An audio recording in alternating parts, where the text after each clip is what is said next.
Good evening, traveler of time. Before we step into the distant world of medieval romance, take a deep breath and settle in. Let the noise of the day fade away and allow yourself a moment of quiet curiosity. Picture a time long ago when the world moved at a slower, simpler rhythm. Imagine the soft stillness of a stone castle at dawn, the hum of a crowded market, and the scent of fresh earth and burning wood in the air. Hear the echoes of laughter, the chatter of merchants, and the distant clang of a blacksmith's hammer ringing through the village. Now, place yourself in the shoes of someone living in that age, caught between the heavy expectations of family, faith, and perhaps the faint flicker of forbidden desire.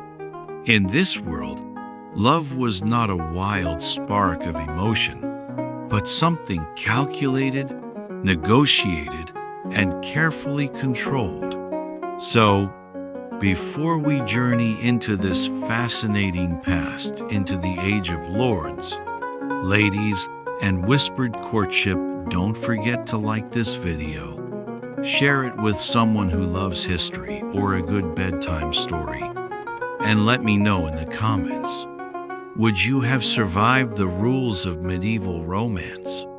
Or would you have broken them all for love? Imagine for a moment the life of a young nobleman or noblewoman. In their world, love wasn't something that developed through romantic gestures or chance meetings under the stars. No, love was something decided for them sometimes, long before they even had the chance to meet their future spouse. The arrangement of marriages was a family affair. It wasn't about finding someone you felt a connection with, someone who made your heart race. It was about securing land, alliances, and ensuring that the family name continued to flourish. Your parents, your lord, or even your abbot might have already chosen your partner before you even had a say in the matter. In fact, for many, the first time you'd meet your future spouse would be on your wedding day, an idea that, in today's world, would seem incredibly foreign. But it wasn't just the nobility who had their futures mapped out for them. For the common folk, the peasants working the land, love was also a matter of practicality. There were no grand castles or feasts to seal the deal, but love was just as controlled. Your marriage was often arranged by your parents based on who could help with the farm, tend to the animals, or work the land most effectively. Romance, as we understand it today, didn't really play a part in these marriages. Instead, it was about survival, about finding someone who could help you through the hardships of life and weather the storms of winter together. This may all sound quite dreary, but in truth, love was still very much alive in the Middle Ages, even if it wasn't the romantic, idealized version we see in movies or read about in books. The reality of love in medieval times was far more complex. While the upper classes were more likely to marry for political reasons, there were still moments when love could emerge, often in secret, in whispers shared between lovers. These moments were rare, and certainly not without risk. Falling in love outside of your family's approval, or outside the carefully constructed marriage arrangements, could lead to scandal, gossip, and in some cases, disgrace. But the heart, as it always does, found a way to express itself, even when society told it to remain silent. In the world of the medieval knight, the concept of love took on a very different form, one that might seem strange to us today. For the nobility, the idea of courtly love emerged, a kind of love that was more about devotion than connection. Courtly love wasn't about kissing or touching, but rather about pledging eternal admiration and respect from afar. Knights would dedicate themselves to a lady, often one who was already married, and prove their love through acts of valor and chivalry, all without ever touching her. It was a kind of performance, an idealized, often unattainable love that was expressed through poetry, songs, and deeds. This form of love wasn't about mutual affection. It was a way for knights to prove their worth and devotion, all while remaining distant and unattainable. At the same time, for the common folk, love was far less dramatic and poetic. It was expressed in small, meaningful ways: a shared glance, the offer of a gift, or even just a simple smile during the course of daily chores. For a peasant, falling in love wasn't about writing sonnets or composing epic poems. It was about finding someone who could help you with the work of life, someone who could share in the struggle, endure the hardships of farm life, and perhaps even raise children together. It wasn't glamorous, but it was real. Love, for them, wasn't about dreams and idealism. It was about surviving together. The medieval period wasn't all about the restrictions of family and society, however.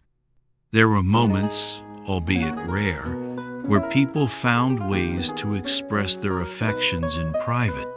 Love letters, though carefully constructed, were a popular way for lovers to communicate their feelings without stepping outside the bounds of what was acceptable.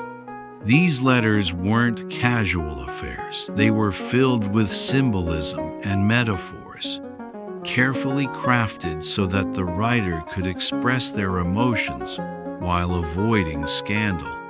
But even these letters carried risks. If a love letter fell into the wrong hands, it could spark gossip, ruin reputations, and even lead to punishment. Amidst all the control and the rules, there were rare moments of freedom. Festivals, for instance, were one of the few opportunities for men and women to interact without the constant supervision of family or chaperones. These events, filled with music, dancing, and celebration, offered brief moments of connection. For a few hours, lovers could share a dance, exchange a glance, or even speak a few words in private. But even then, there was always someone watching, always someone ready to intervene if things went too far. Yet, despite all the rules, despite the heavy hand of family expectations and societal norms, love still found a way to blossom in the medieval world. It may not have been the kind of love we think of today, but it was real, nonetheless. Whether in secret letters, whispered words, or quiet glances across crowded markets, love made its presence known. Even in the midst of arranged marriages and political alliances, the heart would always find a way to speak. As we journey further into the world of medieval courtship, let's remember that, despite the strict codes of conduct and societal expectations, love was an enduring force. It might not have been the same as the love we experience today, but it was still there, woven into the fabric of daily life. Now, with that in mind, let's take a deeper look at the world of medieval romance, where love was often a transaction. But sometimes, just sometimes, it was something far more mysterious, far more magical. In the world of the Middle Ages, love wasn't really the key ingredient in the marriage recipe. No, it was far more practical. Imagine, if you will, standing in a grand hall with flickering torches casting shadows on the stone walls, the air heavy with the scent of roasting meat and the sound of distant chatter. You are about to meet your future spouse, and as you glance around the room, you realize something unsettling. You've never seen this person before in your life, yet here they stand, adorned in fine clothes, looking just as bewildered as you are. This is the first time you've met, and it's not the magical, romantic moment you were hoping for. It's the moment where your lives are about to change forever, not because of love, but because of a contract. In the Middle Ages, marriage was essentially a social contract, an agreement between families or lords rather than between two individuals in love. If you were noble, chances were that your marriage had been arranged long before you had any say in the matter, perhaps even before you were born. That's right, your parents, with their minds set on strengthening alliances, securing land, and ensuring the family's continued prosperity, had chosen your partner for you. Your emotional well-being didn't exactly factor in the equation. After all, there were more pressing concerns: land, titles, and wealth. Let's pause for a moment and imagine a scenario. You're a young noblewoman, raised in the luxurious comfort of your family's castle. You've heard whispers of an upcoming marriage, but you never gave it much thought after all. Your parents are the ones making decisions. It wasn't until the wedding day itself that it dawns on you. The person standing at the altar beside you is, in fact, your future spouse. You may have seen them across the room once or twice at a family gathering, but beyond that, you know little about them. Other than that, they're the son or daughter of a neighboring noble family with a few hundred acres of land to their name. And this, my dear reader, is the norm. Love, as we understand it today, was often a non-factor in medieval marriages. Instead, these unions were about practicality. Your parents weren't interested in whether you and your future spouse shared a deep emotional connection or dreamed of romantic walks under the moon. What mattered was the land, the family title, and how many cattle or sheep you brought to the table. This arrangement was the way things worked. Marriage was seen as a strategic move in the ongoing game of survival, not a pursuit of personal happiness. For the noble families, marriages were often planned years, if not decades, in advance. Young children might already be betrothed before they could even speak, and by the time they reached adulthood, they had likely met their future spouse a handful of times at the most, often under the watchful eyes of their parents. It wasn't unusual for the first meeting to be the day of the wedding itself, a momentous occasion that was as much about power and position as it was about anything remotely related to affection. In fact, the entire process could be downright uncomfortable, with the bride and groom staring at each other awkwardly. wondering whether this was a cruel joke or their new reality. But what about love, you ask? Well, that was reserved for poets and troubadours. Those who dared to fall in love before marriage were seen as rebels, as though they had broken some sacred, unspoken law of society. And love outside of marriage?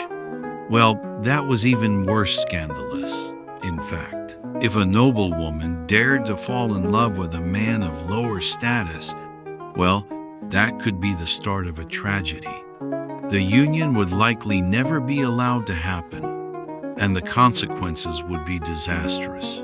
And so, love had to wait if it was to come at all.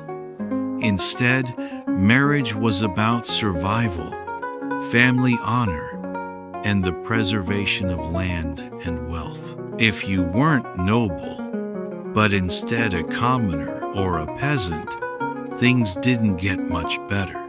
Sure, there was more room for flexibility, but not much. The idea of marrying for love was still a distant dream, and the stakes were just as high. For peasants, however, love wasn't just about survival on an emotional level, it was also about surviving the unforgiving elements of nature. You didn't need a partner who made your heart race. You needed someone who could help you grow crops, tend to the animals, and weather the harsh winters. What was more important than anything else was practicality. If you were a young peasant woman, your family might have already started thinking about potential suitors for you from the time you were born. If your father was a farmer, his priority was finding someone who could contribute to the farm's success. Did the young man have a decent amount of land? Was he skilled at fixing roofs or harvesting grain? These were the questions that mattered. Your emotional needs? Not so much. The goal was survival. Could this person be trusted to help you work the land and build a stable home? Could they raise children to inherit that land? And what was their family like? It wasn't about love at first sight. It was about a mutual understanding that both families had to keep going. And this union was part of making that happen. It may sound cold, but there was a certain logic to it all. After all, you were not only marrying this person for companionship, but for practicality. This person was going to be your partner in labor, in child rearing, and in the daily struggles of medieval life. If they were a hard worker, had a good reputation in the village, and could provide for a family, that was all you really needed. The rest, as they say, would come in time. Romance was a luxury that many simply couldn't afford. And so, marriage, whether you were a noble or a peasant, was largely a family affair. The concept of romantic love had no place in the social structures that governed medieval life. In fact, the idea that love might be a key ingredient in a successful marriage was a notion that didn't truly take hold until much later in history. Back then, your marriage was often a decision made for you, not by you. Your parents, lords, or parish priests would have the final say in your future, and you were expected to comply. But before you start feeling too sorry for the medieval lovers, remember that things were never so straightforward. It wasn't just your parents pulling the strings. You had an entire society behind you, helping to make decisions about your future. The church, for one, had strong opinions about who could marry whom and under what circumstances. If you wanted to marry, you had to get approval from the church, which was an essential part of medieval life. The church often required couples to undergo counseling, get the priest's blessing, and follow certain religious guidelines. These rules were meant to ensure that marriages were sanctioned and in line with Christian values, but it also gave the church significant power over people's love lives. And let's not forget about the dreaded dowry, the financial transaction that was, for many, just as important as the vows exchanged at the altar. Your family's wealth, your status in the community, and the land you owned all had to be considered before entering into marriage. If your family was wealthy, you might have a larger dowry, which meant that your marriage could help improve your family's standing in the community. If you were poor, on the other hand, you might find yourself struggling to secure a good match, or worse, being left out altogether. Dowries were as much about family economics as they were about love, and they could make or break a marriage.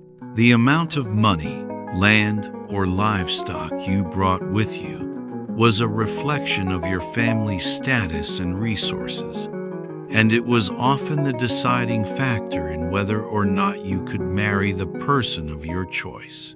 Love, it seems, was far from the first consideration. Instead, marriage was a carefully calculated transaction, a way to preserve family wealth, secure alliances, and ensure that the next generation had enough resources to survive. It was a practical arrangement, and though there were rare moments of true affection, they were often overshadowed by the harsh realities of life. As we transition from the world of pragmatic, land-driven marriages to the noble courts of medieval society, we enter a world where love wasn't just a simple emotion, it was an elaborate performance. While peasants and common folk were preoccupied with survival and securing their place in society through land, dowries, and alliances, the nobles engaged in a different kind of dance altogether: courtly love. But don't be fooled, this wasn't the passionate, spontaneous romance we dream of today. Instead, it was a highly stylized and performative form of affection that, for all its drama, lacked the emotional fulfillment of true connection. A knight's love for a lady wasn't about heart-stirring moments in the moonlight. It was about public display, symbolic gestures, and emotional restraint, a performance for the court and for posterity. To truly grasp courtly love, imagine yourself as a knight in a grand medieval hall, standing tall in your armor, your breath coming in shallow gasps from the excitement of the joust. You've just won a tournament in front of the entire court, and now, in front of an audience, you must declare your devotion to the lady you adore. But here's the catch: you've never touched her. You may never even speak to her directly. Your love for her isn't based on real-world intimacy, but on the idea of her, an unattainable figure whom you adore from afar. She is married to someone else, likely a more powerful nobleman, and yet your devotion to her is unwavering. Why? Because this is the grand spectacle of courtly love.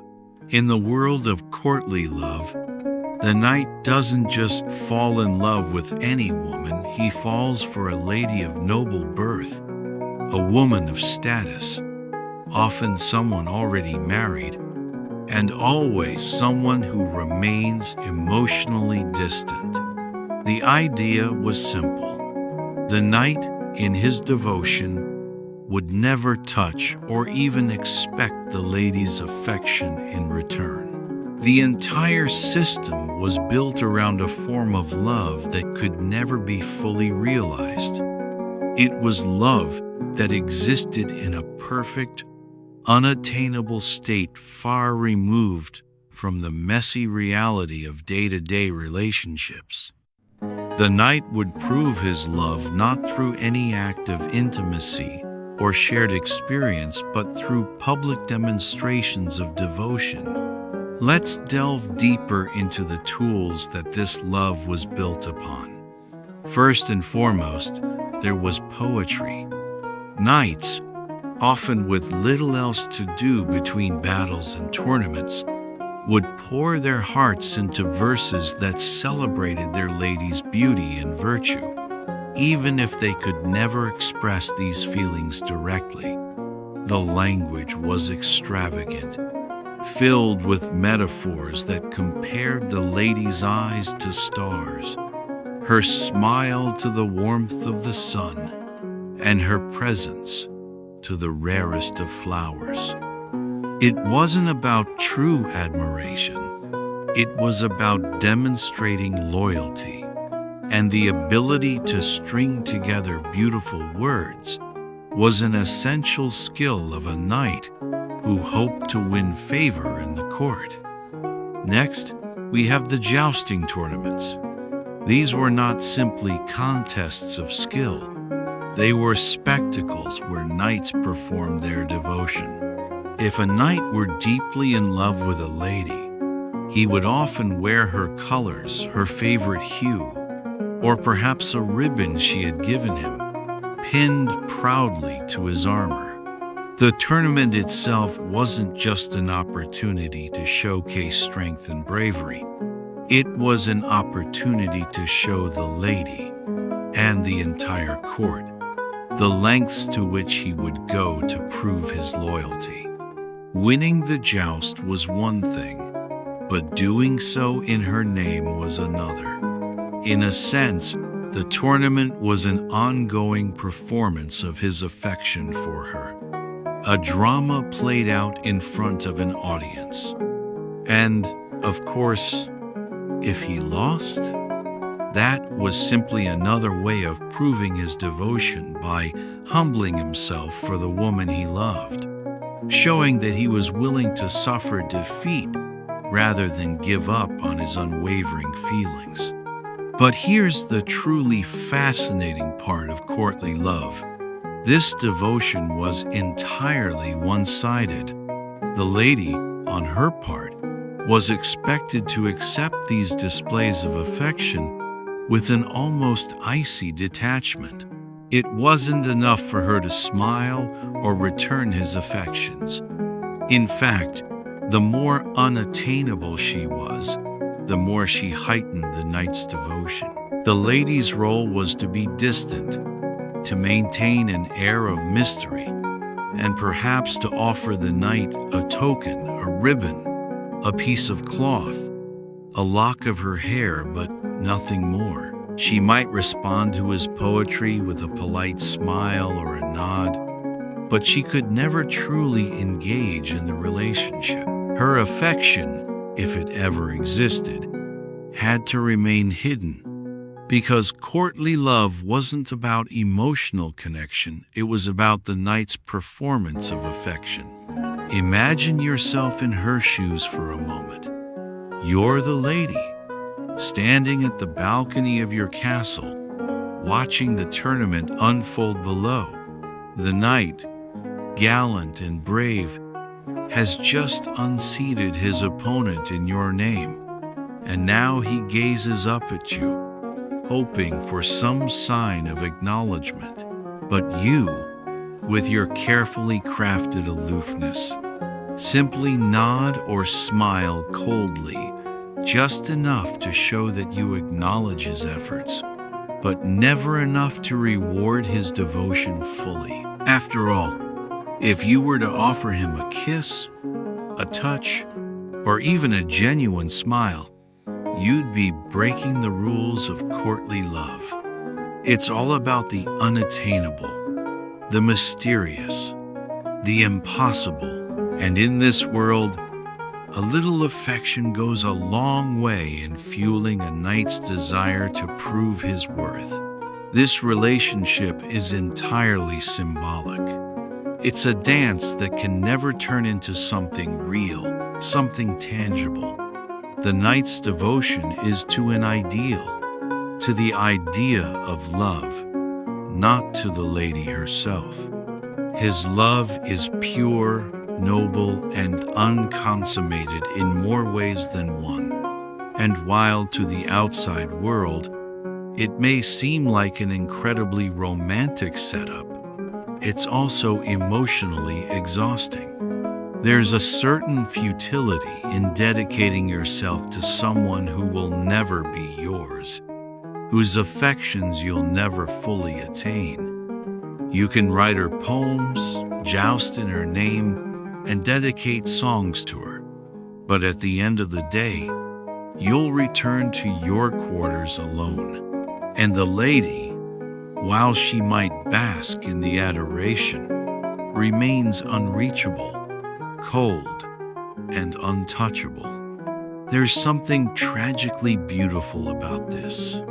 It's love without love, devotion without reciprocation.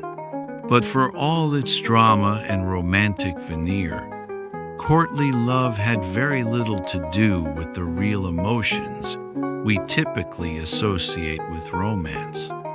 Instead, it was a social construct, a way for knights and ladies to engage in a system of performative devotion that upheld societal norms and expectations. It allowed knights to prove their bravery and loyalty, but also to elevate their status within the court. And for the ladies, it gave them a sense of power. Their love was something that could never be fully attained, something that kept them in control of their own narrative, even if that narrative was mostly about remaining distant and aloof. Of course, this love was not without its flaws and contradictions. For one thing, it placed women in a rather uncomfortable position, adored from a distance, but never truly engaged with. The ideal of courtly love left them with little room to express their own desires. They were objects of affection, to be admired but never touched.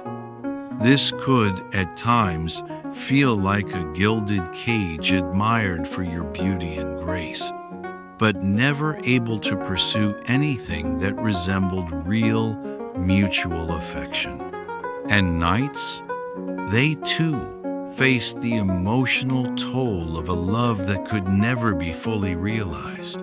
What happens to a man who spends his days proving his loyalty to someone who will never be his, who risks his life for an ideal that is, in the end, just a fantasy?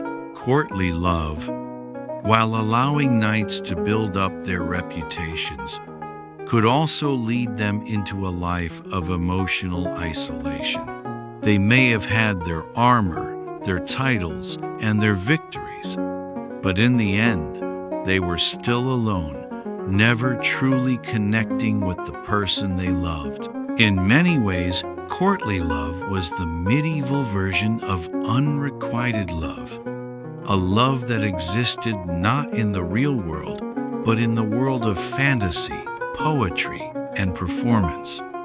It was love that lived in the pages of books, in the poems written by knights, and in the eyes of ladies who would never truly be theirs.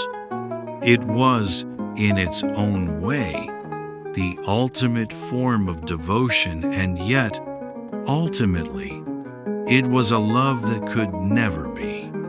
As we leave the world of courtly love behind, we're left to ask, what did all this performative devotion really mean? And how did this emotional isolation affect the lives of those caught up in its web? We've seen how knights poured their hearts into their love for unattainable women, and how those women, in turn, played their part in the dance. But was there ever a moment when the performance broke down? Were there ever moments of true connection? Or was this all just an elaborate game, a system that distracted from the deeper, more complex emotions lurking beneath the surface? That's a question we'll tackle in the next section, as we leave behind the world of knights, tournaments, and poetry. We find ourselves back in the more grounded, everyday reality of medieval courtship, where the idealized love stories of knights and ladies are overshadowed by something a little more, shall we say, intrusive. If you thought that courtly love's emotionally exhausting devotion was the most awkward part of medieval romance, you've only scratched the surface.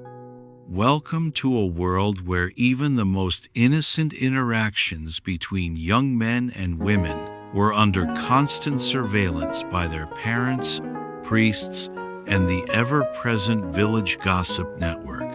Yes, in medieval times, the pursuit of love was not just a matter of hearts and feelings, it was also a matter of keeping very close tabs on your behavior.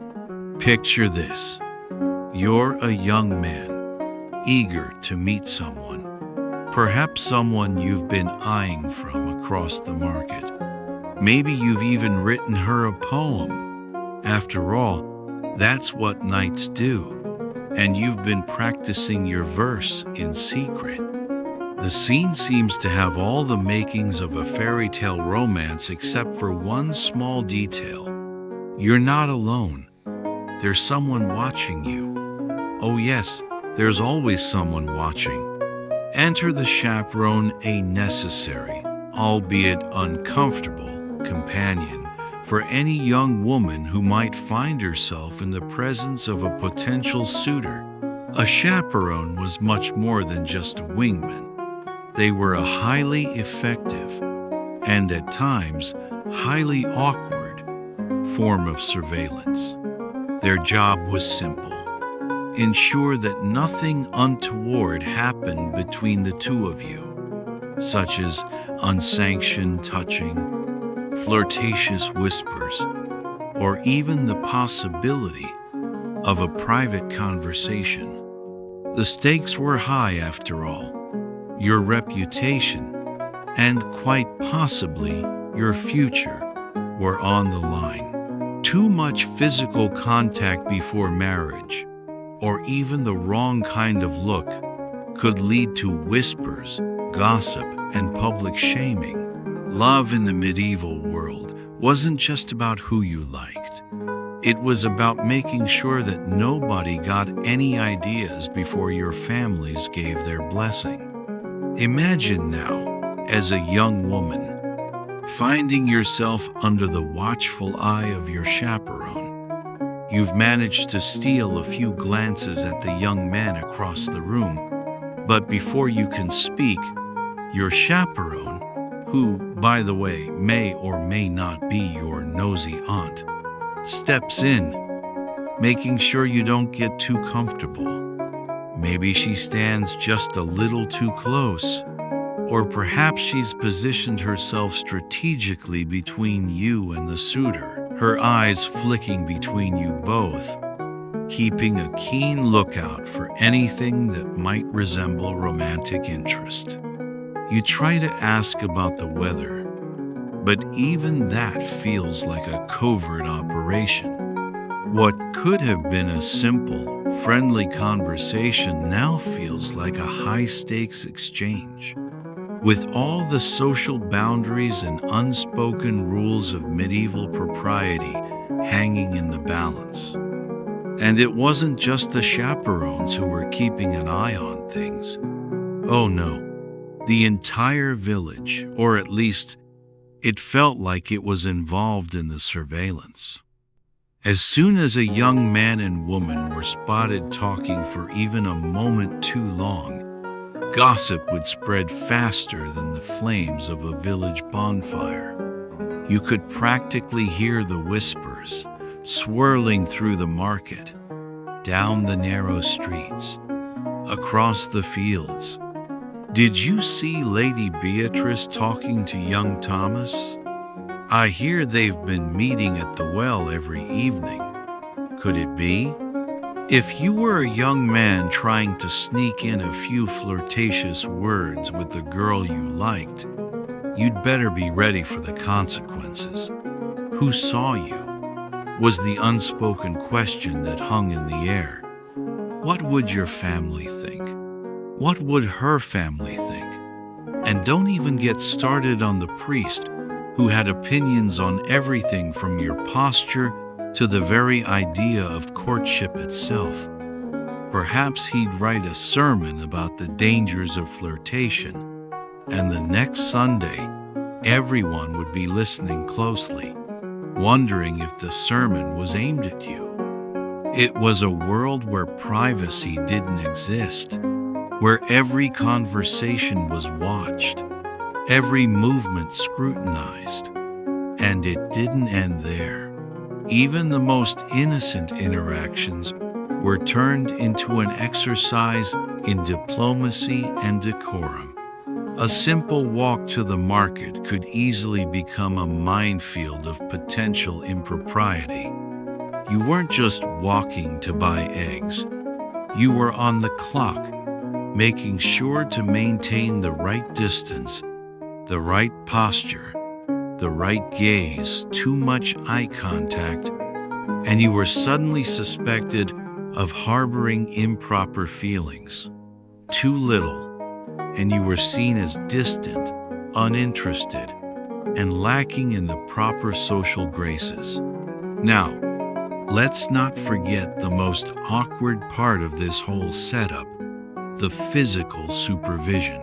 Courtship, in theory, might have been about shared smiles, glances, and a carefully calculated dance of proximity.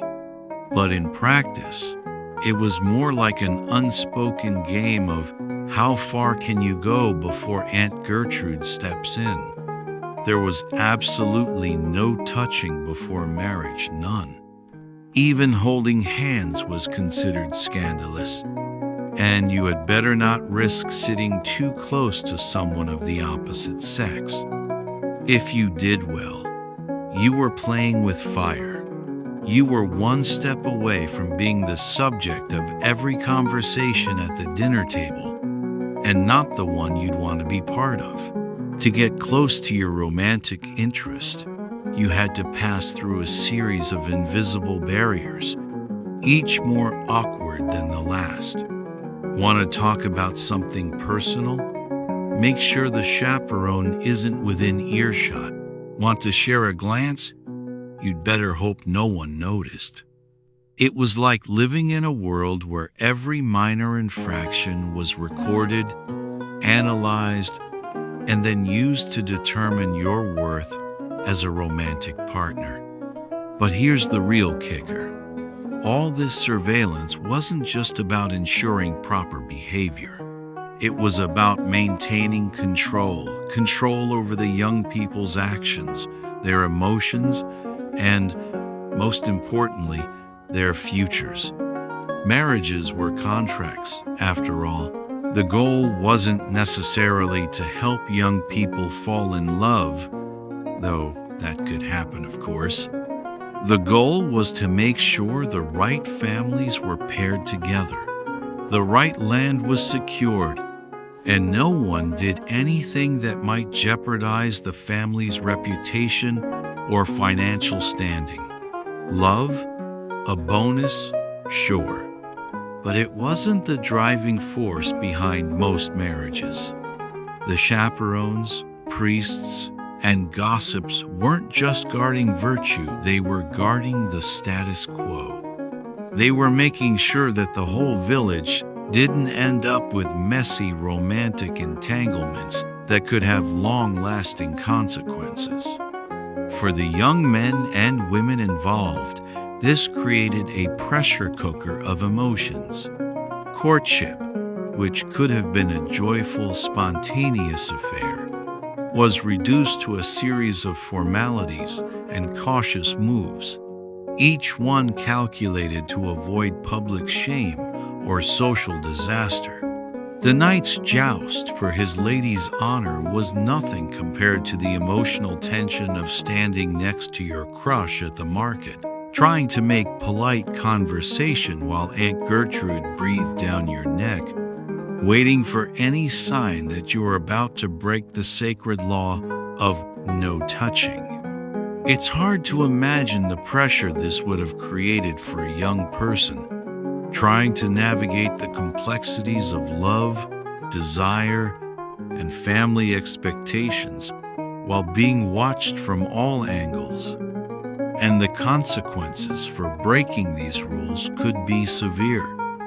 Getting too close to someone you weren't betrothed to could mean the loss of your reputation, and that was something you couldn't easily recover from in medieval society.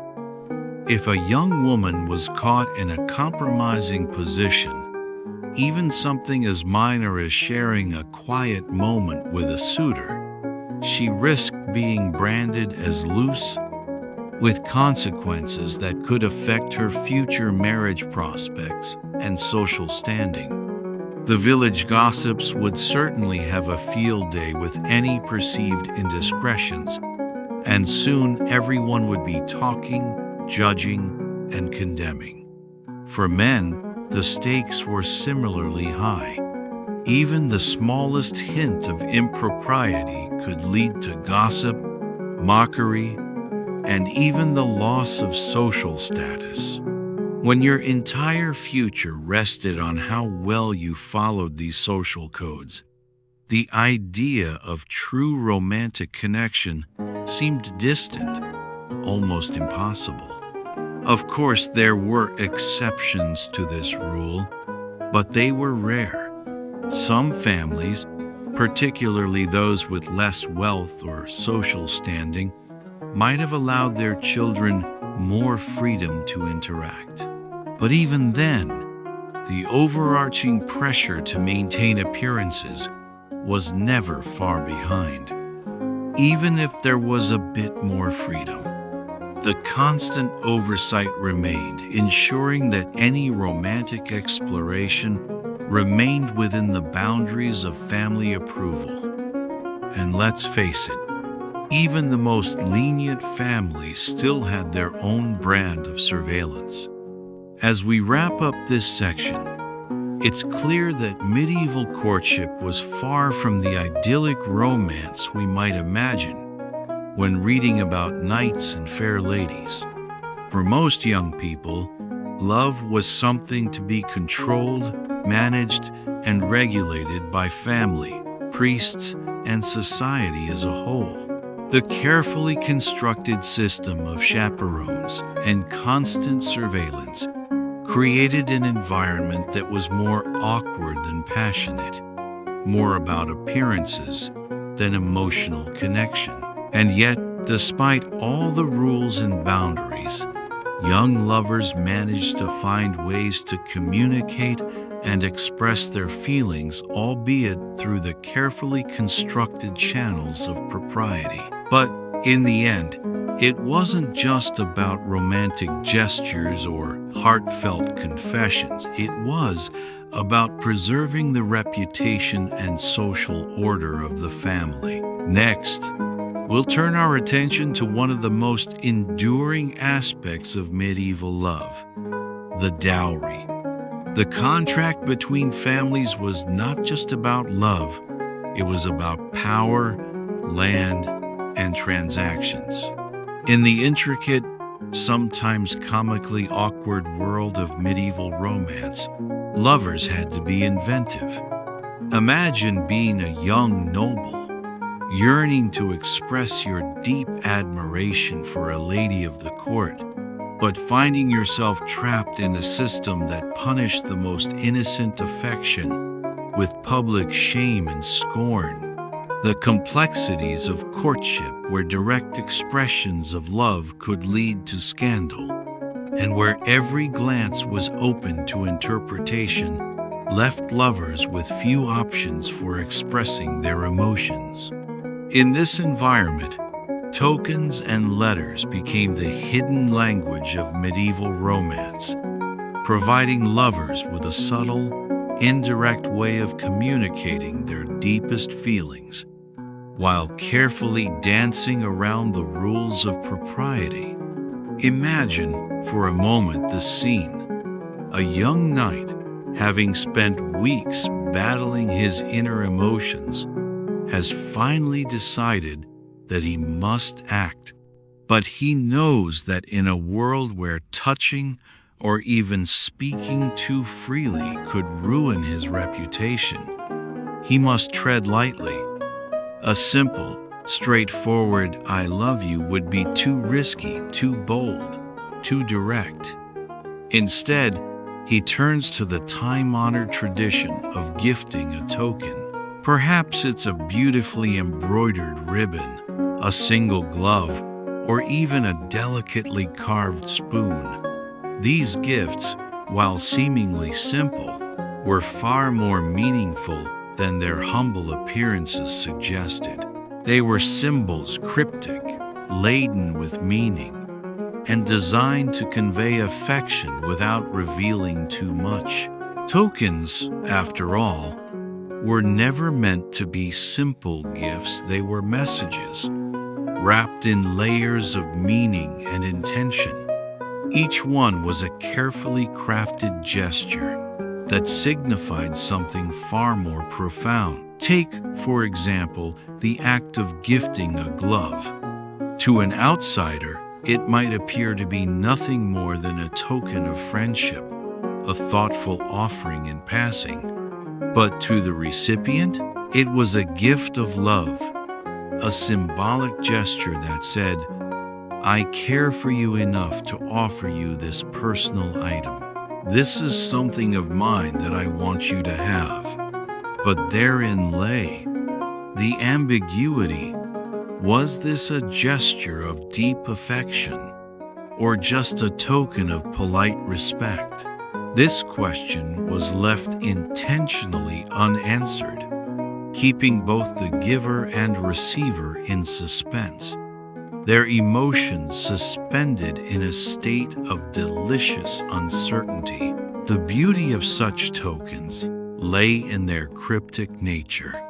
A ribbon tied to a knight's arm could signify admiration, devotion, or perhaps something even deeper, but without a word spoken, it was impossible to say for certain. The ambiguity of these exchanges served to heighten the emotional tension between the parties involved, turning what could have been a simple exchange into a game of symbolic significance. For the giver, it was an opportunity to make a bold yet safe gesture, one that communicated affection without committing them to a direct or potentially risky declaration. For the receiver, it became a puzzle to decode. What did the token truly mean? Was it a mere gesture of politeness or a sign of something more profound? But these tokens were not only ambiguous, they were also full of emotional weight. Consider the example of a carved spoon, perhaps presented by a young man who had spent hours carefully whittling it by candlelight. The spoon itself might seem like an odd choice for a love token in modern terms, but within the context of medieval romance, it carried a deeply personal meaning. It wasn't just a spoon. It was a manifestation of time and effort. It said, "I spent hours carving this for you, thinking of you while my hands worked the wood." Such a gift wasn't just about the physical object itself, but the sentiment behind it, the emotional labor invested in creating something special. In this small act, a world of affection and devotion could be communicated. But again, The gift's meaning could be interpreted in many different ways. Was it a symbol of deep affection, or was it merely a gesture of polite courtship? For the young woman receiving such tokens, the challenge wasn't just in interpreting their meaning, it was in responding appropriately. Here she stood, a delicate creature caught in the whirlwind of courtship, faced with a cryptic gift. A glove, a ribbon, or a hand-carved spoon, each one a message, but each one wrapped in enough ambiguity to leave the recipient uncertain. Was it a declaration of love, a sign of admiration, or simply an attempt at flirtation? The emotional stakes were high. Any misstep in how she responded could lead to misunderstandings, with serious consequences for both parties. If she smiled too brightly, she might signal acceptance. If she frowned, she might seem unappreciative or dismissive. And, worst of all, if she misunderstood the intent behind the token, she risked sending the wrong signal entirely, sparking gossip, scandal, and perhaps even public shaming. This ambiguity was, of course, the very charm of tokens. They allowed lovers to express their feelings without having to reveal too much, and, crucially, they kept the relationship in a safe, controlled space where the boundaries of propriety remained intact. In a society where touching, talking, and even looking could be heavily policed, the art of giving and receiving tokens allowed lovers to communicate their feelings in a manner that was both secretive and socially acceptable.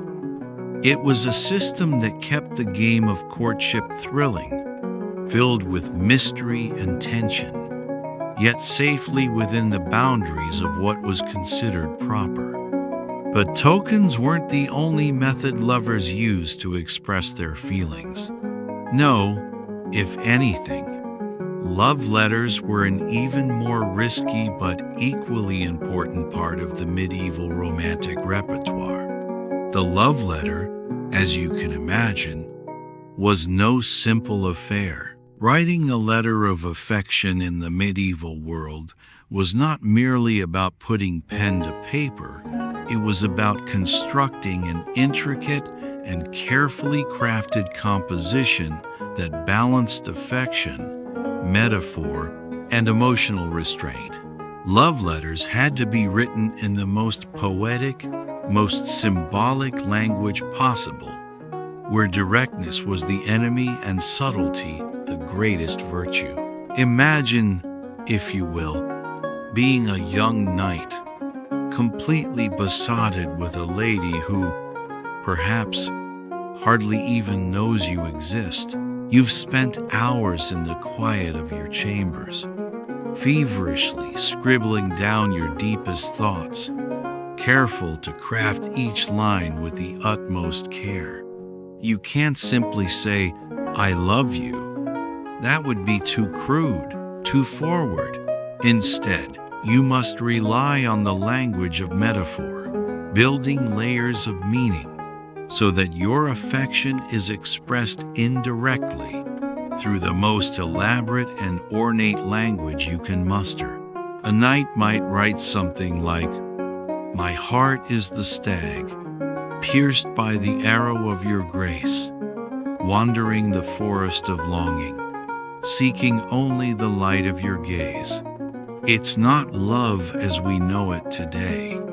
It's a theatrical, almost performative declaration of devotion, one that makes the heart race with its poetic intensity, but leaves the recipient still unsure whether the knight is expressing sincere affection or simply playing the game of courtly love. This language wasn't just flowery, it was strategic.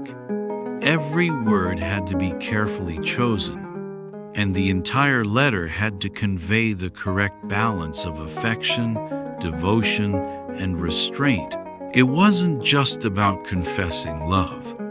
It was about maintaining the delicate social structure that surrounded courtship.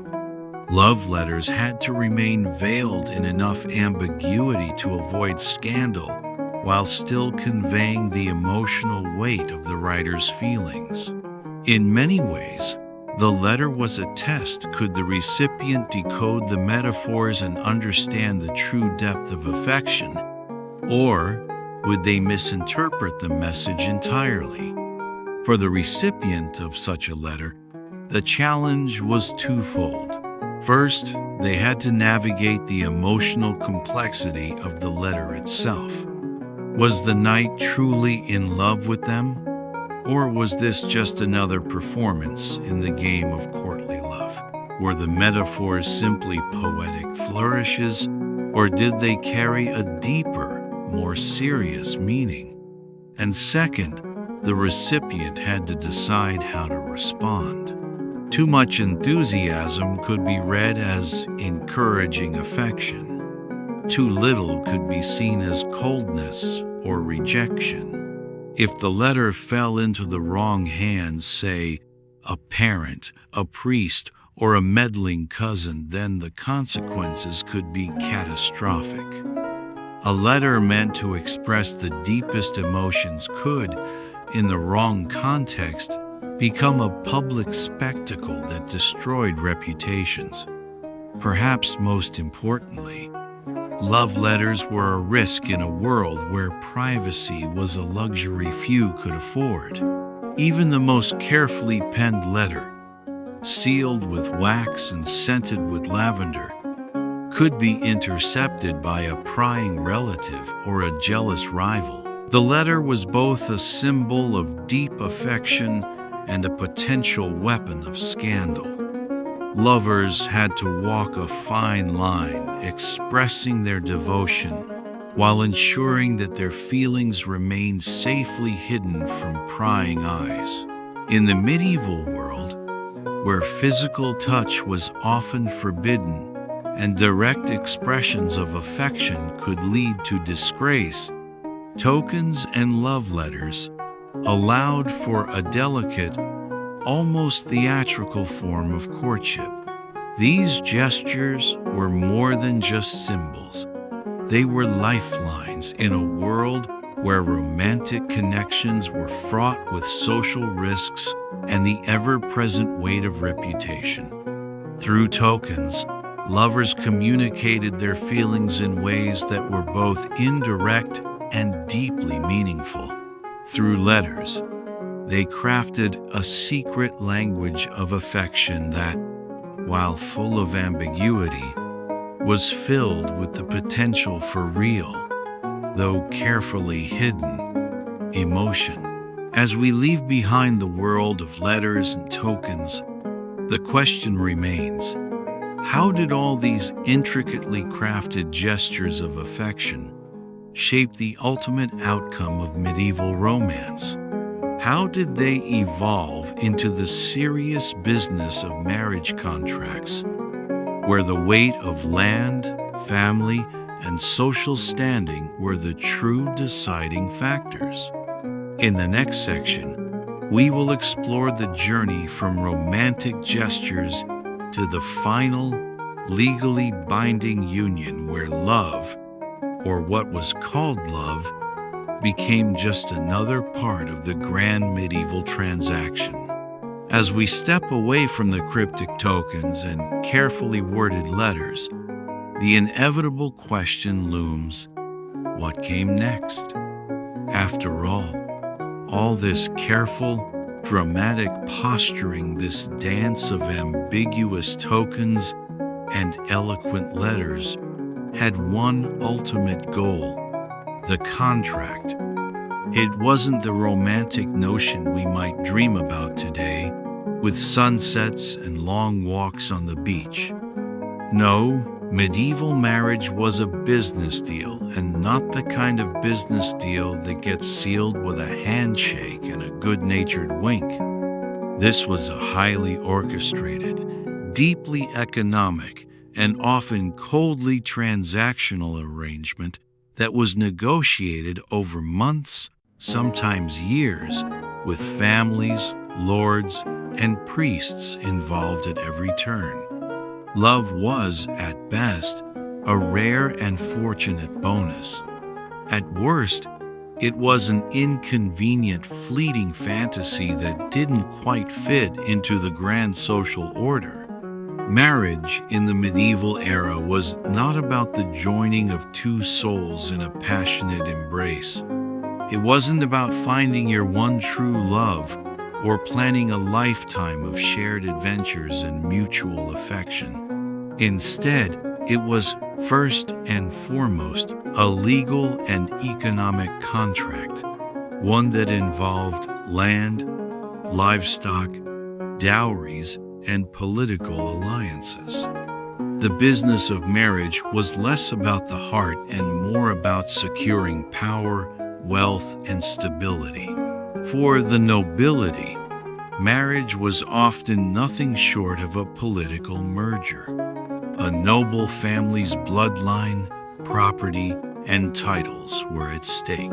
A marriage was a merger of estates, a consolidation of power, and an alliance that, ideally, benefited both parties. Love, if it ever entered the equation, was a distant afterthought, much like the icing on a cake that you didn't necessarily need, but was a nice touch if it happened to be there. Picture this. You're a young noblewoman sitting in the great hall of your family's estate, awaiting the arrival of your suitor who, by the way, may be an absolute stranger to you. Your heart might race, not with excitement or nervous anticipation, but with a quiet sense of dread.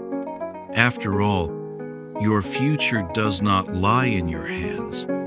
It is firmly in the grasp of your father, your uncle, and the ever-present family lawyer, who's been working with your suitor's family to hammer out the details of the contract.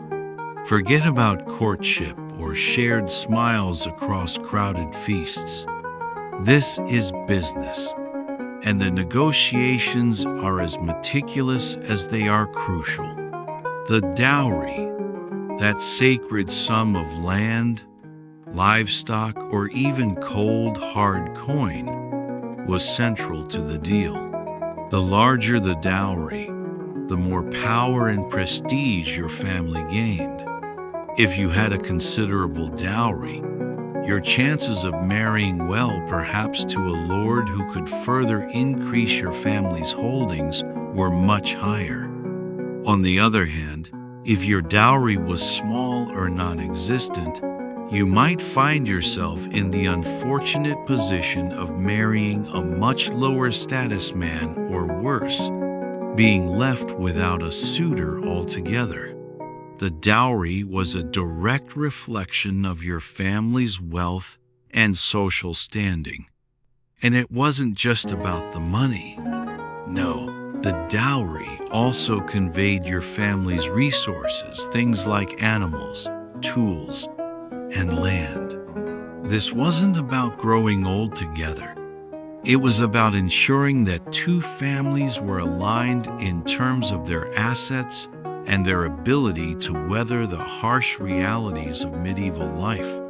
For the noble families, this exchange could be a drawn-out affair, filled with negotiations and haggling over every detail.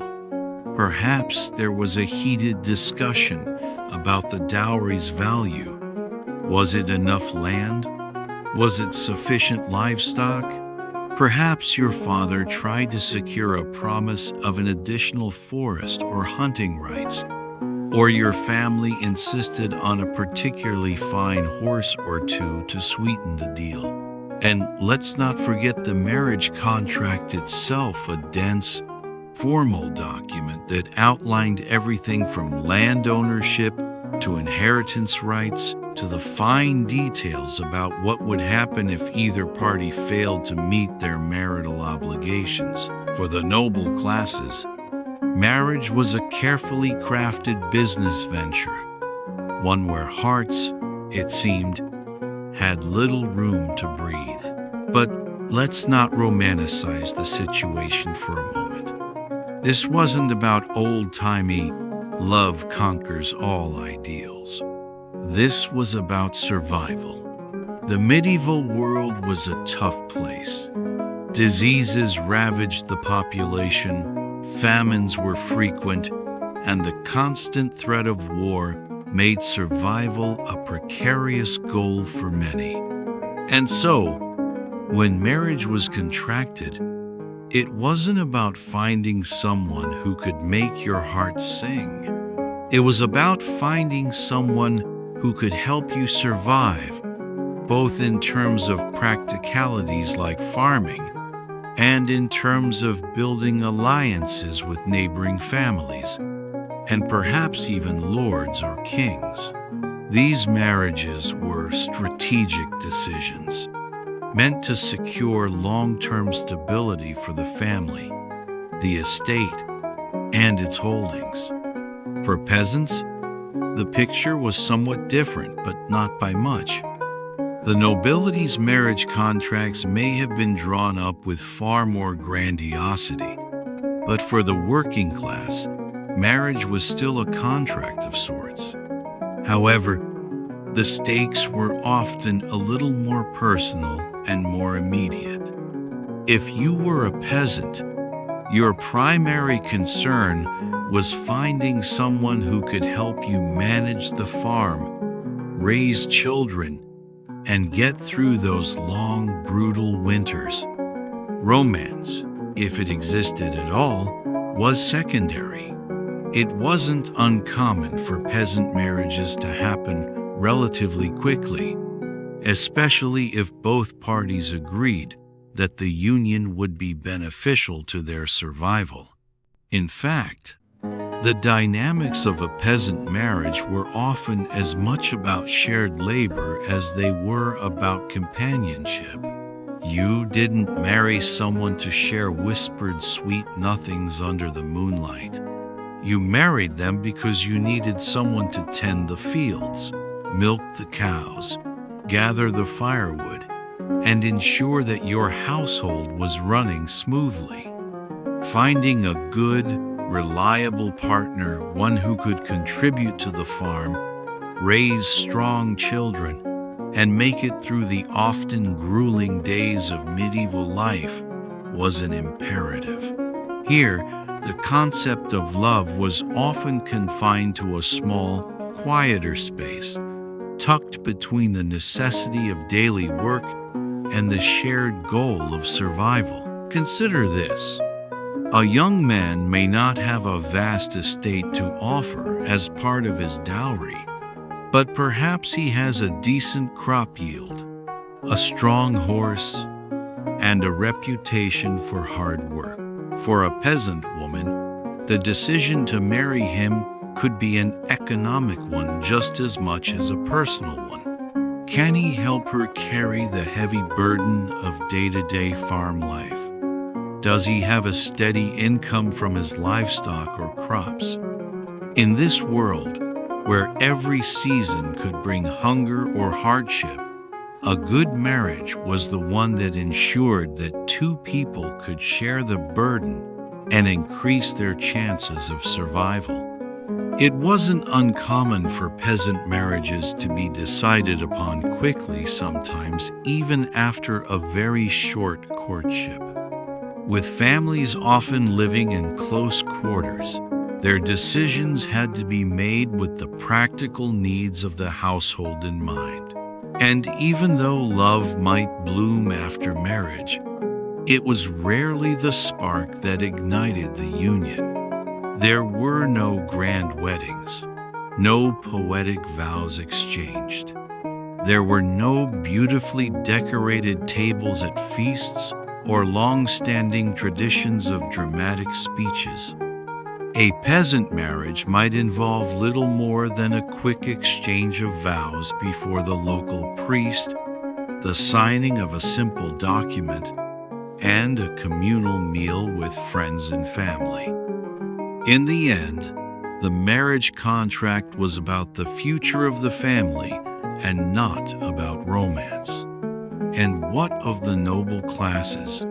Well, for them, romance could occasionally sneak into the picture, but the practical realities of the marriage contract still took precedence.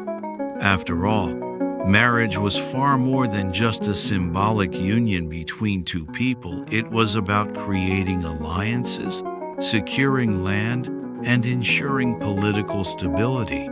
Even if love blossomed in such a relationship, it was considered a happy accident. The goal wasn't the emotional connection, it was the strategic one. But let's not be too harsh on medieval marriages. Some of them, despite the cold economic calculations behind them, did eventually blossom into something deeper.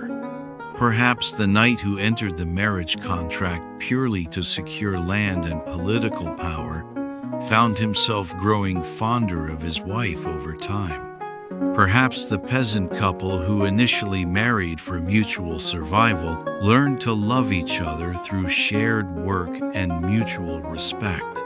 In a world where survival was often uncertain, love, when it arrived, was often simple and enduring, shaped by the challenges of daily life.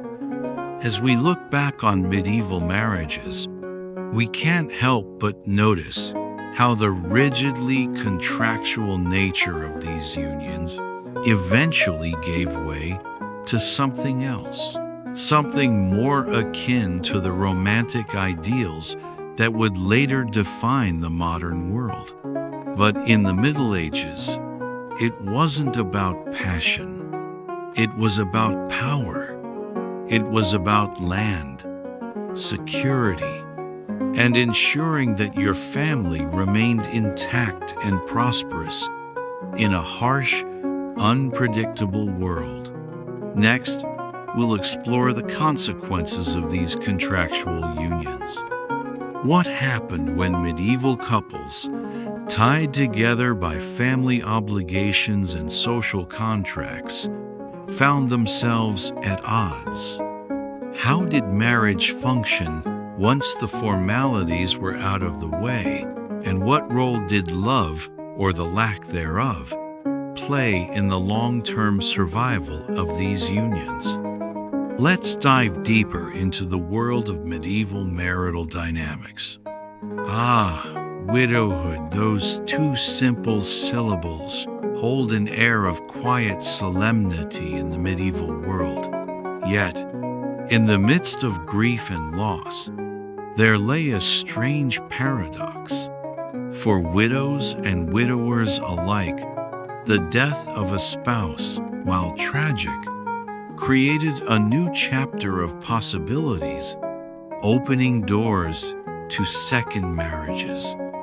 And while these second unions might not have been the grand, romantic escapades of youthful love, they were certainly fraught with opportunity, social expectation, and a whole new set of rules. Widows, especially, occupied a curious and slightly more privileged position when it came to remarriage. While their first marriages had been a matter of family negotiation, social duty, and the inevitable bargain of dowries, the second marriage allowed a certain freedom to choose a partner based on something other than land rights or livestock. Of course, it wasn't entirely up to the widow in question. After all, medieval society, with its ironclad rules about family honor, social class, and the preservation of property, wasn't exactly a place of unrestrained individual choice. But still, the death of a spouse could often mean a widow gained a little more agency than she had before. Consider the situation of Lady Marjorie, a noblewoman whose first marriage had been arranged from the moment she could walk. Her husband, Lord William, had been a man of great wealth, but little personal warmth. Their union was a political one, meant to unite two powerful estates, secure more land, and ensure the survival of both families' influence. She didn't love him, not really, but she played her part well. She was an obedient wife, and together they had raised children, managed their lands, and built a future based on duty, not affection. Then, one fateful winter, Lord William passed away from a fever that swept through the countryside. The grief was real, of course, but something else stirred within Lady Marjorie's heart, something that had lain dormant beneath years of duty and obligation. For the first time in her life, she was free. Free to make decisions for herself, free to manage her own affairs without the constant oversight of her husband. She was, for the first time, truly her own woman. In theory, this should have been liberating, but the reality of her situation was far more complex. Though Lady Marjorie was now free of the constraints of her first marriage, she was not entirely free of society's expectations. Widowhood, in medieval society, was a delicate state. If a woman was widowed young, her family often took control of her affairs, and marriage could become a way to strengthen alliances or restore financial stability. She wasn't considered a romantic figure so much as a strategic asset in the game of marriage. Her dowry from her first marriage, if it had been negotiated wisely, would still be in her hands, part of her power. But she would still need to manage it well, ensuring that her second marriage didn't result in the loss of her assets. Lady Marjorie's situation was compounded by the presence of her children. Her first marriage had produced several heirs, all of whom had their own futures to secure. Any new marriage would have to account for the children, their inheritance, and how the new union might impact their status. While this gave her some control, it also bound her to the intricate web of family negotiations once again. The possibility of choosing a partner based on personal liking was alluring. Yes, but the reality of medieval marriage contracts was far more pragmatic. Thus, the second marriage wasn't entirely free from the shackles of societal expectations. In fact, in some ways, it was even more complicated than the first. While love might occasionally play a part, the second marriage was more likely to be about stability, economic, social, and political. And so, Lady Marjorie found herself once again navigating a world where land, titles, and alliances mattered more than personal affection. Still, there was some room for romance, though it was often fleeting and carefully hidden beneath layers of propriety. A widow had the advantage of being able to approach a second marriage with a little more independence than her younger, unmarried counterparts. She might have more control over her financial situation and could assert her opinions more openly. However, her choice of husband was still limited by her family's influence, her social standing, and the need to protect the family's inheritance. For the widow, choosing a second husband was not just about avoiding the mistakes of the first marriage. It was about finding someone who could fulfill the practical needs of the household while ensuring the survival of the family's estate. But there was something distinctly liberating about the second marriage for those who were fortunate enough to find a partner they liked. For the first time, there was the possibility of building a union that was not solely based on duty or land, but also on shared values, mutual respect, and perhaps even, dare we say, affection. Consider a widow like Agnes, who had been married to a cruel, wealthy merchant. Their marriage had been arranged for financial and social reasons, and it had been a loveless affair. Agnes had borne children and helped manage the merchant's lands, but her heart had never truly been in it. When he died, she was left not only with his estate, but also with the freedom to choose a path of her own. She was not young, nor was she especially wealthy, but her second marriage was far different from the first. She married a kind-hearted, middle-ranking nobleman, one who wasn't rich in lands, but had a good reputation and a steady income. He treated her with respect and affection, and although they didn't share the great wealth she had once known, they found joy in the simplicity of their life together. For Agnes, this second marriage was about more than property. It was about companionship, a shared life, and the ability to enjoy the small, quiet moments that had been absent from her first marriage. This wasn't always the case, of course. Not every widow was so fortunate. Many were remarried out of necessity, especially in the cases of older widows with fewer assets or those with children to support. But even in these situations, there was still a certain degree of agency that came with widowhood. For the first time in her life, a woman had the opportunity to make her own decisions about her future, even if those decisions were constrained by the realities of medieval society.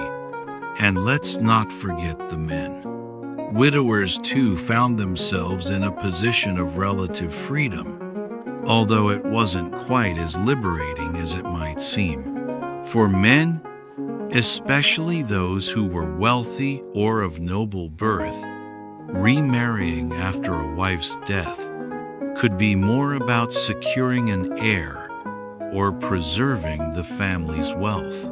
Still, there was more room for affection to enter into the equation for men than there had been for women.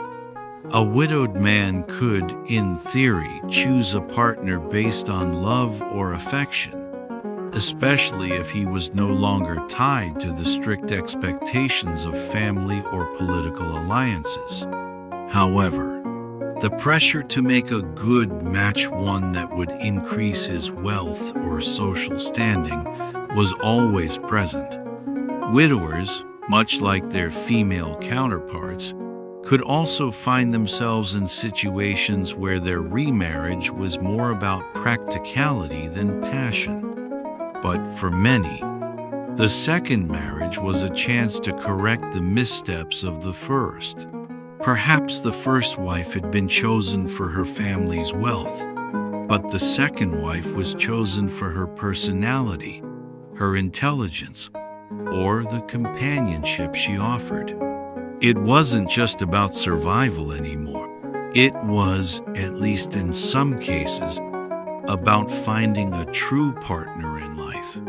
As we move away from the topic of widows and second marriages, it becomes clear that these unions, while still governed by societal norms, represented a small but important step toward the more personal and romantic marriages that would become the norm in later centuries.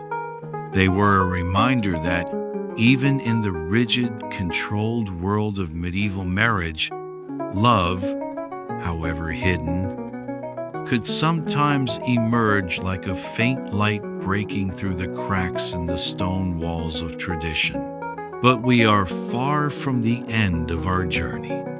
Next, we'll explore how the ideals of love, marriage, and romance evolved beyond the constraints of medieval society, and how the medieval notions of marriage would eventually lead to the more familiar, less calculated unions of modern times. Stay with us as we unravel how love, once shackled by duty, finally began to break free. In the tangled web of medieval courtship, where land, livestock, dowries, and contracts often took center stage, there was an undercurrent of something a little more ethereal, something that couldn't be measured in goats or acres of land. Amidst the carefully arranged marriages and calculated alliances, medieval romance had a mystical side, one that was rooted in superstition, astrology, and omens. In a world where the boundaries between the natural and supernatural were often indistinguishable, these beliefs were just as important as the legal and familial considerations in the business of love. Let us step into the shoes of a young nobleman. Let's call him Sir Edmund. Now, Sir Edmund had just returned from a year-long diplomatic mission to a neighboring kingdom, and he had caught the eye of the lovely Lady Isolde, a woman of grace, beauty, and a considerable dowry. But before Sir Edmund could even think about professing his affections, a crucial matter had to be settled. Were the stars aligned for him to marry her? Was the celestial arrangement favorable? You see, astrology wasn't some obscure, whimsical art in the medieval world. It was a serious and respected science. It was believed that the positions of the stars and planets could influence everything from the weather to the success of crops, and yes, even to the prospects of romantic love. Imagine Sir Edmund, a man of reason and principle, and of course, noble birth, consulting his personal astrologer. There was no just following his heart in medieval romance, after all. It was all about cosmic alignment. He might have been in love with Lady Isolde, but first, the stars had to confirm his fate. The astrologer would pore over his birth chart, Lady Isolde's birth chart, and then he'd look up to the heavens to chart the positions of the planets. "Ah, Sir Edmund," the astrologer might say, "the stars have spoken. Venus is in retrograde, and Saturn's gaze falls ominously upon you. This would be serious business." Venus, the goddess of love, was supposed to bring harmony and passion to relationships. But if Venus wasn't in the right position, that was a bad omen indeed. It could signal strife, misunderstanding, or worst of all, the inability to produce heirs, an absolutely unacceptable consequence in the medieval world. But even worse, if the stars were really against you, well, you were in for trouble. No amount of personal devotion or physical attraction could stand against the cosmic forces that dictated your fate. Marriage, you see, was a matter of both earthly and heavenly approval. And it wasn't just astrology that had its say in matters of the heart. Consider the ever-present role of omens. The medieval world was one where every bird that flew by, every strange occurrence, and every unexplained sound had meaning. A black cat crossing your path? Bad luck. A bird singing on your left shoulder? A sign of impending marriage. Or perhaps for Sir Edmund, as he strolled through the woods to catch a glimpse of Lady Isolde, a raven might have flown overhead while he gazed longingly at her through the trees. Well, that, of course, would be a terrible omen. In medieval times, ravens were often associated with death or misfortune. If a raven appeared at such a critical juncture in his courtship, Sir Edmund would have to quickly seek out a holy man to interpret the omen, offer a prayer, and perhaps sacrifice a lamb or a chicken to ward off any ill fate. You might imagine Sir Edmund, now deeply disturbed by the raven's appearance, and quite possibly questioning whether his love for Lady Isolde was doomed before it even began. Perhaps he would spend the following night walking in circles, pulling out his hair, and consulting the priest about how best to interpret this terrible sign. After all, if he were to disregard the signs and go ahead with the courtship, it would not just be an affront to the stars, it would also be a spiritual gamble. But it wasn't just superstitions or omens that could turn a promising romance on its head. Oh no, the church, that great authority over matters of the heart, also played its part.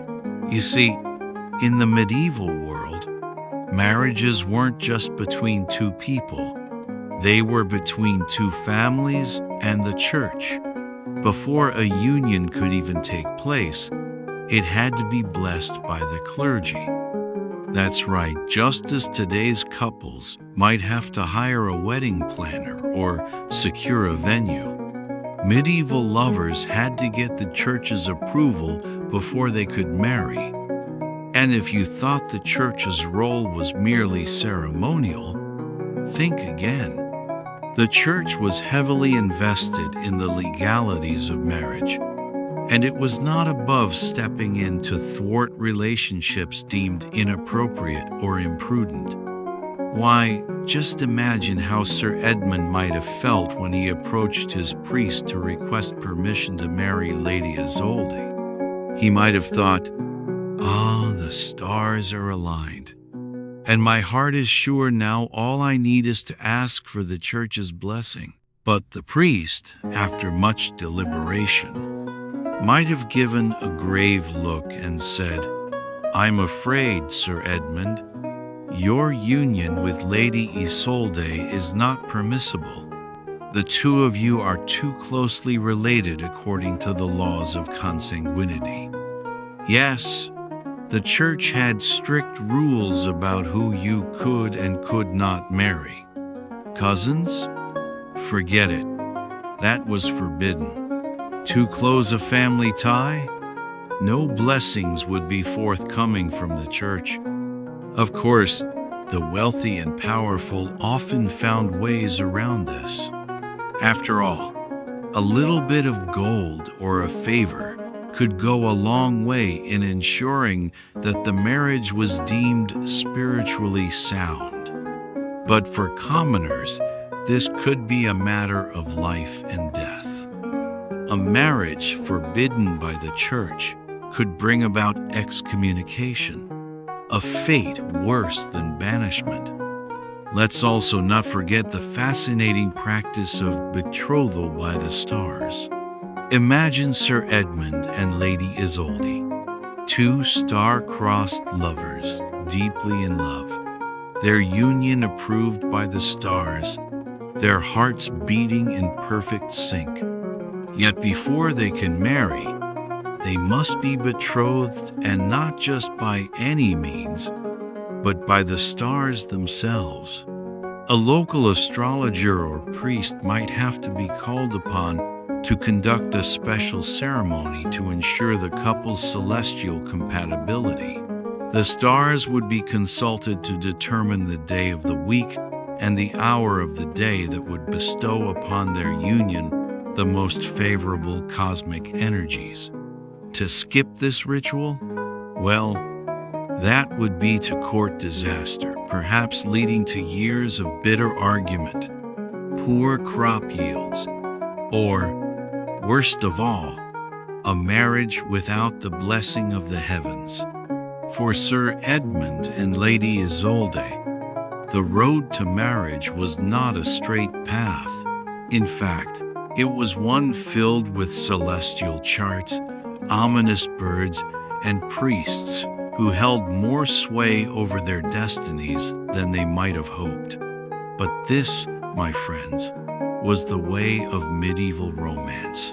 It was an intricate dance of cosmic forces and spiritual barriers, where every gesture, every look, and every conversation was weighed against the backdrop of astrology, omens, and the church's scrutiny.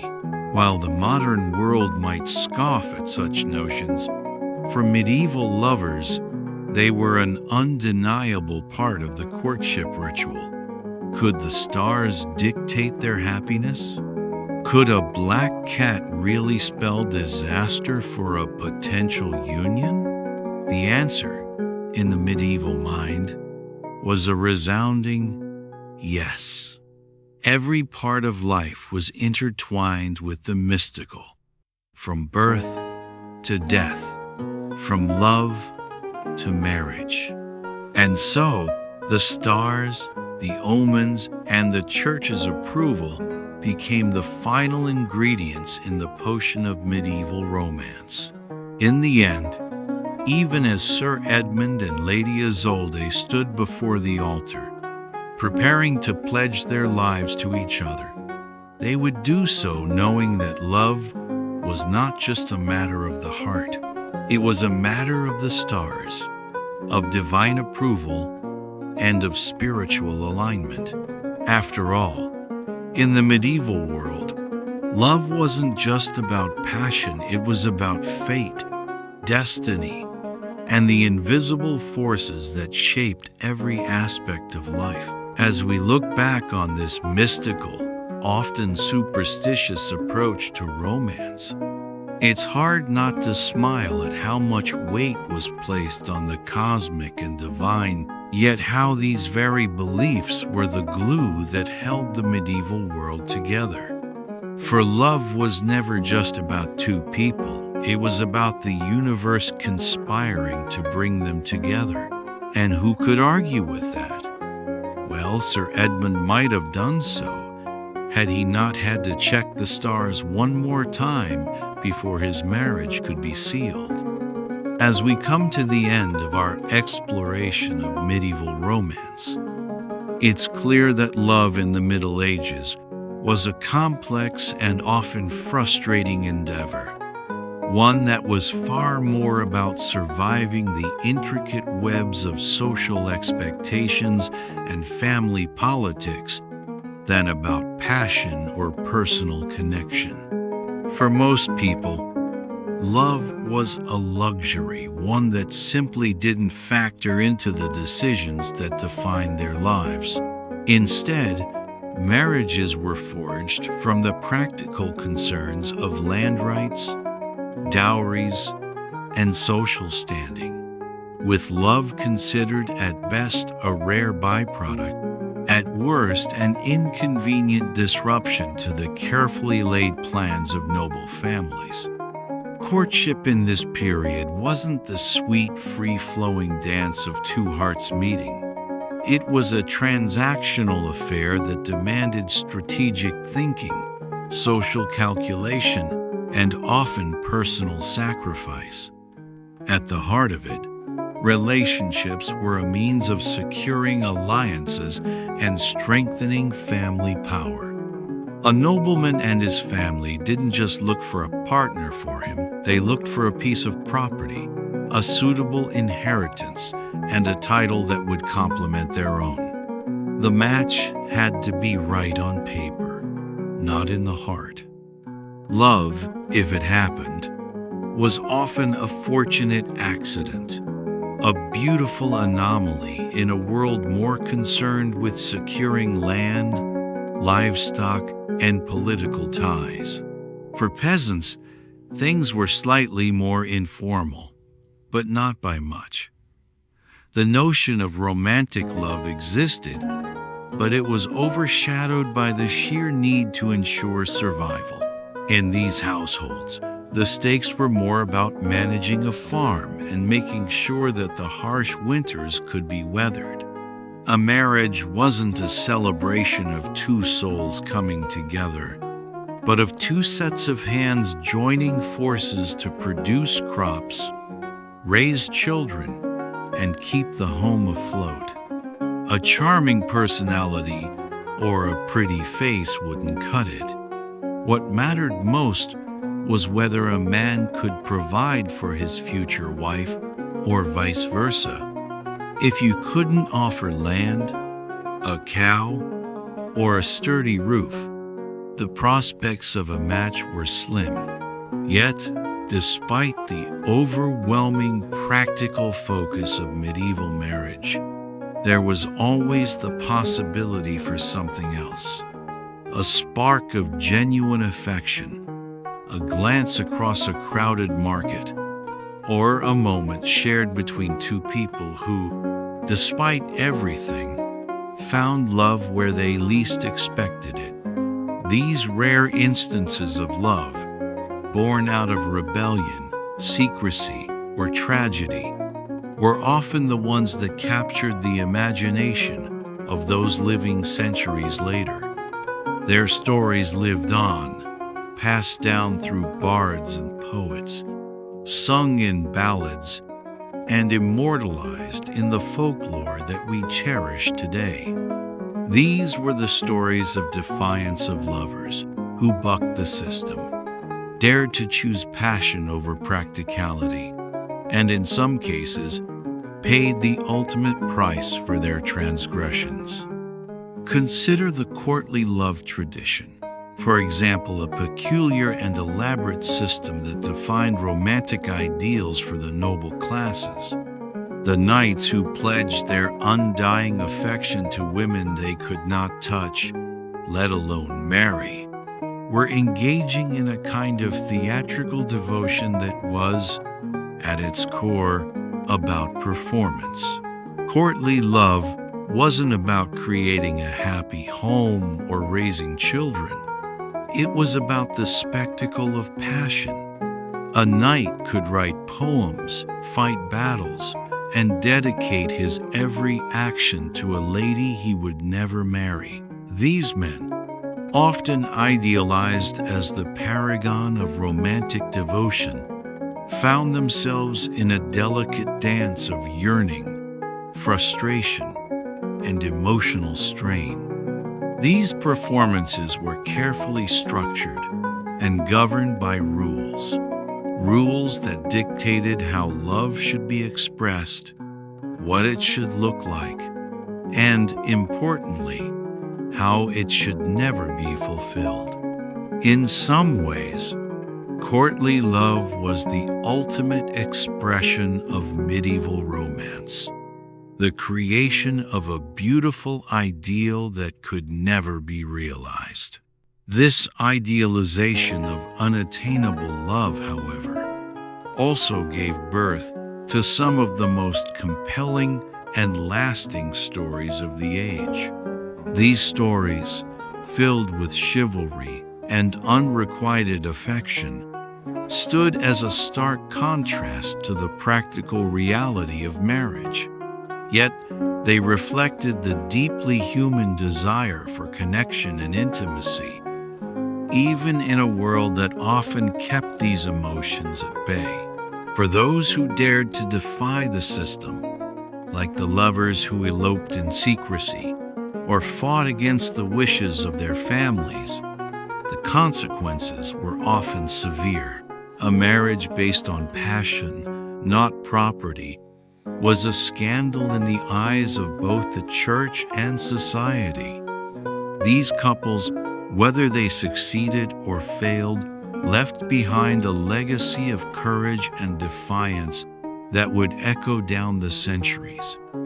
Their names might not have been honored in the church records, but their stories lived on in ballads and legends, giving them a place in history, however small. It is in these rare, rebellious acts of love that we find the true heart of medieval romance. While the majority of people lived their lives within the confines of social obligations, there were those who carved out spaces where love could flourish, however fleetingly. They remind us that even in a world dominated by societal structures and expectations, love found a way to slip through the cracks, sometimes in the most unexpected and daring of ways. In contrast to the soaring ideals of courtly love and the tragic tales of forbidden romance, the real world of medieval marriage was far more grounded. It was about surviving long winters, ensuring the next generation was raised in good health, and keeping the family name intact. It was about negotiating dowries, sealing political alliances, and keeping the land within the family. And yet, even in this world of transactions, there was still room for human connection. It might have been small, quiet, and subtle, but in the silence between the negotiations and the familial expectations, love sometimes found a small place to grow. And so, we arrive at the crux of medieval romance. It was a world where love was not the driving force, but a beautiful exception, an afterthought, a happy accident. Practicality ruled the day, with alliances formed on the grounds of property and inheritance. Family and political ties were the foundation of nearly every marriage. Love was considered a bonus, a rare gift that could be hoped for, but could never be guaranteed. But for all the rigidity, for all the strict codes of conduct and societal pressure, love, in its purest form, still managed to sneak in. And even when it couldn't, the pursuit of it, whether through poetry, courtship, or the occasional forbidden kiss, remained a deeply human endeavor. Medieval romance was far from simple. It was messy, full of contradictions, and ruled by the forces of nature, society, and the cosmos. Yet in this world of castles, courts, and farmland, love endured not as the rule, but as the exception. And it is in these rare moments, when love emerged against all odds, that the stories we tell today have their roots. So, as we leave the world of medieval romance behind, we remember that while it was a world where marriage was often a matter of survival, it was also one where the heart, in its own stubborn way, managed to carve out a place. In the end, medieval romance was a dance of contradictions. Love was nice, but survival, family, and politics came first. Yet somehow, amid all the chaos, love still found a way to survive, even if it was only a fleeting whisper in the darkness of history. And before you drift off or step back into the modern world, I'd love to hear from you. If you could live in the Middle Ages, would you follow your heart or your family's plan? Let me know your answer in the comments. Don't forget to like this video, share it with someone who loves a bit of history and storytelling, and subscribe for more journeys into the forgotten corners of the past. Until next time, rest well, dream deeply, and remember, even in the hardest of times, love has always found a way.